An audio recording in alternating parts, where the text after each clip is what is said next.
Welcome to Rossen Reports. I'm Jeff Rossen. Boy, do we have a show for you today. This is like a jaw on the floor kind of thing. I've been investigating privacy issues and spying for decades. This may be the worst and scariest spying I have ever seen.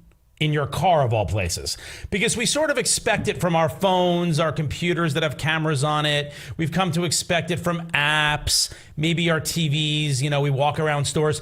This is your car where you're having private conversations, you're doing things, you're talking to people, you're having people in your car, and there are microphones and there are cameras. And the level of spying from these car makers that is just kind of coming to light is frankly shocking. There's no other word for it. And we have been investigating, and we are going to tell you everything you need to know about what they're doing, what they're collecting, where that data is going. And by the way, where that data is going, part of it is to your insurance company. Yeah. That's why your rates are going up. At least one of the reasons. You're going to meet a woman who's like, I have no idea. My rate shot up and I had no idea why. And they're like, here's why. Because her car was telling on her every time she did something. It's absolutely bonkers. And now they're talking about sending that information to the local police. For example, you start speeding, boom, the cops are alerted possibly in real time. Are they going to come pull you over? But yeah, that's in the works too. We have the information on that. Oh, and this is maybe the creepiest of all. This former, and we're going to get more to this, but I had to show you off the top of the show. This former CIA officer worked in the CIA for a lot of years. Look what he said they can do with your car computer. The CIA. They can remotely take control of your car through the car's embedded computer. To do what? To make you drive off a bridge, into a tree, to make you kill yourself, and make it look like an accident. Yeah, we're going to get to that in a few minutes. And we have a world-class hacker and cybersecurity expert who's going to be joining us in a moment to talk about that and a lot of other things too. And most importantly, we're going to teach you by the end of this video how to protect yourself. We are going to give you step-by-step instructions about what to do, how to get into your car right now, and what buttons to hit to delete your data off the car, especially before you sell it or you give it back to the dealership. So we got you covered from the problem all the way through the solution. The first thing I want to show you is exactly what they're doing. This is exactly what they're doing and how they're spying on you. Watch this. It's going to blow your mind, and they name names of the worst offenders of the car manufacturers. Roll that. The Mozilla Foundation, makers of the Firefox browser, call cars a privacy nightmare. They say they're the least secure devices you can buy. Every one of the 25 brands the group reviewed got a privacy not included rating, making the category as a whole the worst the group has ever evaluated. Nissan's privacy policy is probably the most mind-boggling, creepy, scary, sad, messed up privacy policy we have ever read, the group said in 2023. And we here at Privacy Not Included read a lot of privacy policies. True. And yet overall, Nissan still fared better than Tesla. Making money off information about you, aka data monetization, has been hyped as a big business, albeit with mixed results. A car collects two types of data, technical and personal. Technical data is information about the car itself, battery, engine health, brakes, and so on. Personal is about the driver or passengers in the car. Nearly anything you do in a car can be tracked, and it can store fingerprints and images of your facial features, medical information for emergency assistance services, financial information for purchases, passwords, your home address, and of course the codes to your garage door. Cars can record tons of information about exactly where, when, and how you drive, and where and when you park. So creepy. It's of great interest to all sorts of parties, including insurance companies. That they could collect your biometric information, your genetic information, information about your sex life, your sexual activity, your union status, your immigration status, things like that that are kind of very sensitive information. And again, who knows if they're collecting it? All we know is that they require you to consent to a privacy policy that says that they can. And the question then becomes, well, how does them, requiring me to consent to them collecting information about my sex life get me from point A to point B safely, which is what the car is supposed to do. That data is funneled into any one of 60 or so onboard computers. Cars also commonly have 4G or 5G modems. This, of course, allows anyone in the car to use the internet for work, navigation, or say if the kids in the back seat want to watch a movie on a road trip. But as you drive through the world, it's also broadcasting a Wi-Fi network and the car's serial number. Rear-facing cameras are required by law. Front-facing cameras are common, and a growing number of vehicles have cameras all around them, such as on mirrors for lane-keeping assist features. Even some inside, pointed at the driver, such as those used for the driver assistance system. Do you want the OEM constantly collecting a photo of you or your passengers inside the car? And some of these are camera-based, some of these are infrared eye, monitoring systems. It kind of varies across the OEM and model of what they decided to use. Yeah, do I want a camera pointed on me that they're sending back to who knows who? Absolutely not. Let's bring in our cybersecurity expert and world-class hacker, Jim Stickley. Jim is one of the best hackers in the world, and he does it for good. Companies hire him and say, break in and see if you can get in, and that's how they protect us. That's when you get the software updates from your bank or from your credit card company. It's guys like Jim who've exposed some vulnerability. Hopefully not a bad guy. What's going on, Jim? It's another day in paradise, man. This is absolutely insane. So you've watched all of this, and you always forget there are cameras and microphones in that car. You don't really ever think about it because when you get in your car, you're not thinking about my car's watching me. You're thinking about I'm watching the road. Right. And, we all think we're in this like some bubble in the car. We're like picking our nose and stuff, not even thinking somebody next to us is going to watch us. Think about how absent-minded, like your car is the one place where you truly feel like you are in this private moment where you collect your thoughts. Sometimes you talk out loud. Sometimes you're in a good mood, a bad mood. Sometimes you're arguing, through the speakerphone with your wife. Like there's a lot happening in that car that you don't think anybody else could have any access to in any way. And then you start watching these things and you go, ooh, wow. Yeah, and these computers can track this, right? That's highly possible. Anything's possible now because they're talking about how much data they can gather that they've already acknowledged they're gathering. And then there's these other things where they go, well, like, for example, they say, oh, there's a camera in the car, but we're not going to take the pictures and upload them anywhere. Right? Like if there's any photos or anything like that, we're not going to send that out of the car. And you go, okay, well, that's today as of right now. But as you've seen, policies change. How many times have you received like an email that says, we've updated our policies? And it's just, okay, you don't have a choice. It just changes. So, it's 50 pages long, and they're basically telling us that they can track us. Right? It's insane. Yeah. And by the way, this is now costing us real money. This can cost you thousands of dollars because your insurance rates are going to go up. These car companies, according to their own policies, are sharing this information with data brokers and insurance companies. Jim, I want you to watch this. This is a woman who got screwed on insurance, and she had no idea why. And then she found out. You roll that clip too. It's my LexisNexis Consumer Disclosure Report. I'm appalled. Hundreds of pages of data on Tamika Clay's LexisNexis credit report from her Chevy Camaro. Connecting to OnStar. She's learned the OnStar system is tracking things like acceleration events, high-speed events, and hard brake events. And GM shared 603 of those entries with data brokers. OnStar app, you're thinking safety and if it gets stolen, but certainly not spying on me and sending information to the insurance companies. It's the exact same scenario described in this proposed class action lawsuit filed just one day after Clay received her LexisNexis report this month.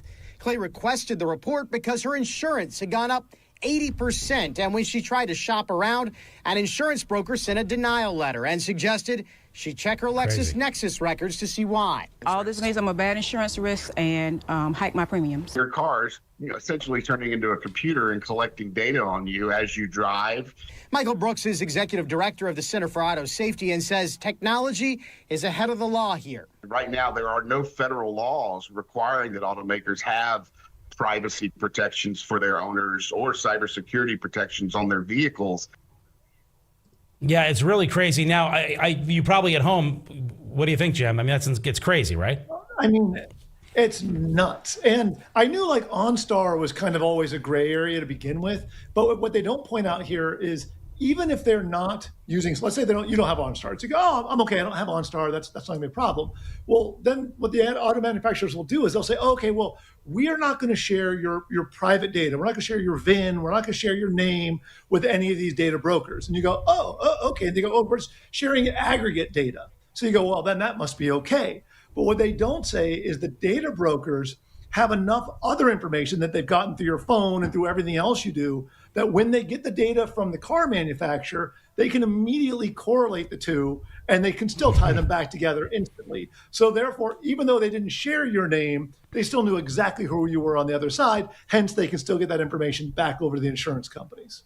Yeah, and this is how your rates go up without an explanation. So I wanted to actually walk people through this because you want to get that LexisNexis report on yourself. Tamika got it. She ordered it. It is 100% free. They don't tell you and they don't advertise that you can do this, but I want all of you at home right now to order your LexisNexis report. And I'm going to give you Jim, I want you to do it too. I'm going to give you a quick step-by-step. Go to Google and type in LexisNexis free report. And I just took screenshots on my own screen before we came on.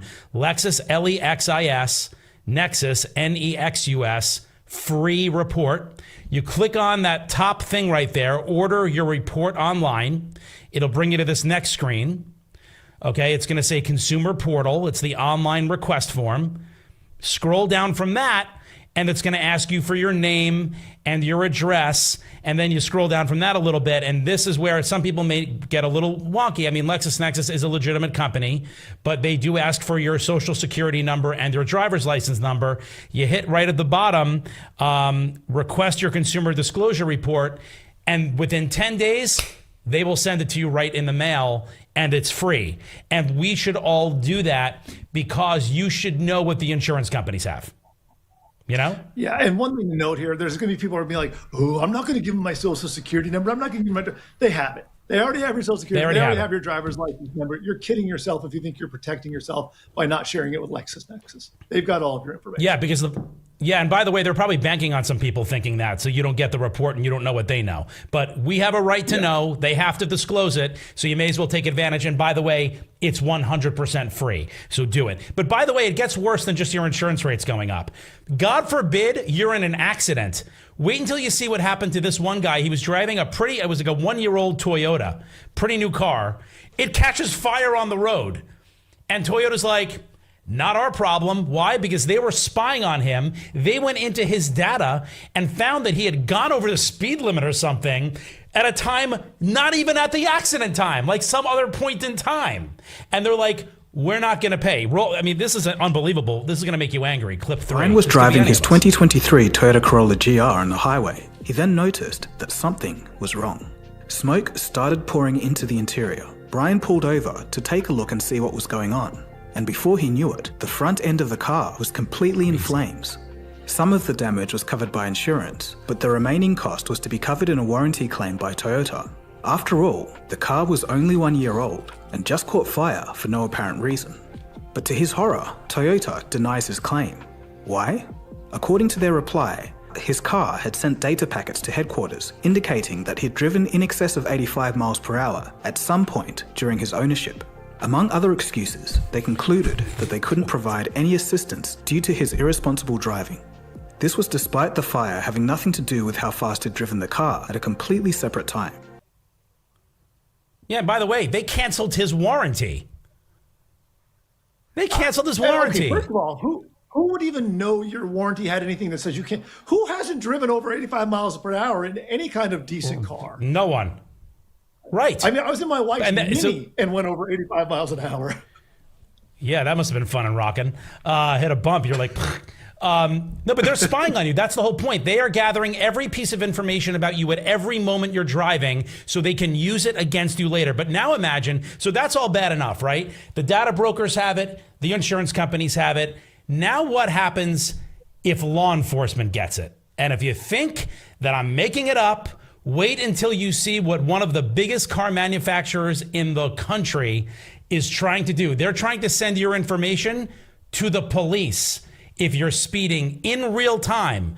I'm going to get into that, but first a quick word from our sponsor. It's Valentine's season. I know, but I'm going to make this really easy for you. Whether you want to show someone special some love or you just want to show yourself some love, this is one of the best gifts and easiest upgrades you can make. Cozy Earth's bamboo pajama set went viral over the holidays, so I bought it, and I get the hype now. They are unbelievably soft, they're lightweight, they're comfortable. And here's the best part for me, staying cool overnight, super important, and these pajamas really deliver on that. I don't overheat anymore. I genuinely sleep better. It feels like one of those small changes you can make that actually makes a big difference in your life. It's certainly making a difference in mine. They sold out over the holidays, but because Valentine's Day is coming up, Cozy Earth is bringing them back with an exclusive buy one, get one pajama deal. This sale is limited time. It's January 25th through February 8th, so get right on it. Head to CozyEarth.com and use my promo code RossenBOGO to get these pajamas at a great price. And it's risk-free. They're offering a 100-night sleep trial, so even if you don't love it, you can just return it after 100 nights, plus a 10-year warranty. Oh, and if you get a post-purchase survey, be sure to mention you heard about Cozy Earth right here on Rossen Reports. Jim, I'm about to blow your mind. There's not much that Jim, if you're just joining us, is a world-class hacker and cybersecurity expert who uses his hacking abilities for good, works for the biggest companies in the world, helps to hack their systems because they ask him to so they can figure out the vulnerability. So ultimately, Jim protects all of us. That's why I love this guy so much, and he's one of the most brilliant hackers. I have no idea how he does it. So Jim, I'm about to blow your mind, and I know it doesn't get blown that often. This is really scary because Ford has just put in a patent request where they want to be able to send information if you're speeding to the police in real time. So you're driving down the street, yeah, and they're spying on you so much they want your onboard computer to send it to the cops. Who's going to look at this and go, Told yeah, you. I want to buy a Ford? That's crazy. Yeah. It's funny you mentioned that. Roll clip 5. Here's what they're doing. Might just be parked in your driveway. Ford just patented newly developed camera technology that could turn all their new cars into rolling police informants. So will this make the road safer, or will it turn America's motorways into surveillance zones? Well, recently Ford submitted a proposal to the U.S. Patent and Trademark Office to equip new cars with cameras and sensors that could detect speeding violations of other drivers. But it wouldn't stop there. The system would then automatically share the data with local police. Look, this Orwellian future is far from reality. Questions remain if it would even be possible to prosecute moving violations without the presence of an officer witness. And it would also report the vehicles around you. So everybody would essentially be being spied on by these Ford cars. This is an absolutely bonkers idea. Now, obviously, you have no reasonable expectation of privacy in activities that you're doing on publicly regulated highways that can be viewed by anybody standing on the side of the road. But at the same time, no reasonable person is going to buy a car that is going to get them in trouble for speeding. Jim, this goes right to what you're saying. Who would buy that car? I don't even know how, from a business perspective, I don't get why they would do this. I know. That's like them saying that, hey, from now on, your Ring camera at your house is going to be monitored by the police so they can watch your neighbors. Like, what? Right. Who would buy a Ring camera? Right. Yeah, that's really invasive. And by the way, they were saying in a couple of those videos in the research I was doing that when you open it up to that, even if you don't have a Ford, you could be in trouble. Because remember, these cars have cameras on the front. They're tracking license plates for all the... So basically, if somebody has a Ford on the road that you happen to be on, you could be getting spied on. It's not even your own car anymore. Absolutely. Not to mention, Ford won't keep it just for lots of manufacturers have patents that they then share with everybody else. So, yeah, if one has it, they'll all have a version of it in just a matter of time. And I know I keep saying, but wait, it's worse. But wait, it's worse. And Jim, I definitely want your expertise on this. There is a CIA officer who is pretty huge on TikTok right now. He talks all about the CIA. And he was asked, can the CIA take control of your car computer? Because can it be hacked into by a hacker? In this case, the U.S. government. He said, yep, sure can. This is an actual former CIA officer. Roll that clip 6. Does the CIA listen through our phones and laptop cameras? Yes. I hate to say it. There was a dramatic leak in 2017 that the CIA came to call the Vault 7 disclosures. Gigabytes worth of documents leaked by a CIA technology engineer. What he told us was that the CIA can intercept anything from anyone, number one. Number two, they can remotely take control of your car through the car's embedded computer. To do what? To make you drive off a bridge, into a tree, to make you kill yourself, and make it look like an accident. Insane. By the way, a lot of you are writing, what do we do about this? I'm going to show you how to delete your data in just a second. Jim, as a hacker yourself, is that possible?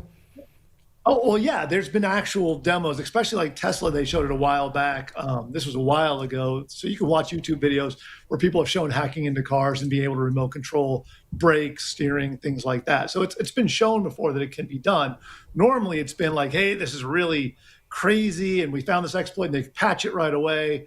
But it wouldn't surprise me to think that the government's going to have their own ins on all of these things. And then you got to go, well, if the U.S. government can do it, what about cars that are made from overseas? Like if a car was made in China, does that mean China could then remotely control these, or whatever the country, insert country name here? That's I mean, now you're getting into really spooky territory. I didn't even think about that. So a Chinese car or a Japanese car, or some other car, some other country is collecting that data on us now. Yeah. Well, do you remember just like a year, 2 years ago at the most, Porsche, every Porsche stopped working in Russia overnight because Porsche had decided that they were going to discontinue some sort of support of Russian after something to do with Ukraine during that time. And they literally flipped the switch. And then later they said, oh, it was an accident. We didn't mean to. But still, no car would start that morning. So right, it's not so much about intent. Right, we learned that they actually can flip a switch and literally shut off cars. Yeah. God, that's crazy. Because it makes sense. We're all connected to the internet inside of our cars. We want the CarPlay. We want to talk on the Bluetooth. We want to be on the internet that the car provides. You know, if you have the internet, that means the internet, it's getting it from somewhere. So if it's coming in, it's going out. Yeah. And in our mind, you're like, oh, this is so convenient. If there's problems or updates, my car gets them automatically. I love this. It's so great that it's so connected. And then you forget about the flip side of that, which is, oh my God, everything that's happening on this side is going out and God knows where. Yeah, it like freaks me out. Like over the holidays in my car, I turned it on and like one day it's like, there are like Christmas lights. I'm like, what the hell is going on? Why are they inside my car? Yeah. And know what day it is. That's it. And they can do anything. I mean, you know, we're only talking about spying, but, you know, if they decide in the future they want to just turn features off. I mean, we've seen that happen with Tesla, where Tesla has decided, oh, this feature we shouldn't have anymore. So they just turn features off on your car. Or they lower, like, how long your battery life can last or anything else. They just flip switches and you're at their mercy at all times. So how do you protect yourself? I showed you how to do the LexisNexis search, something you should do to find out what has been reported about you.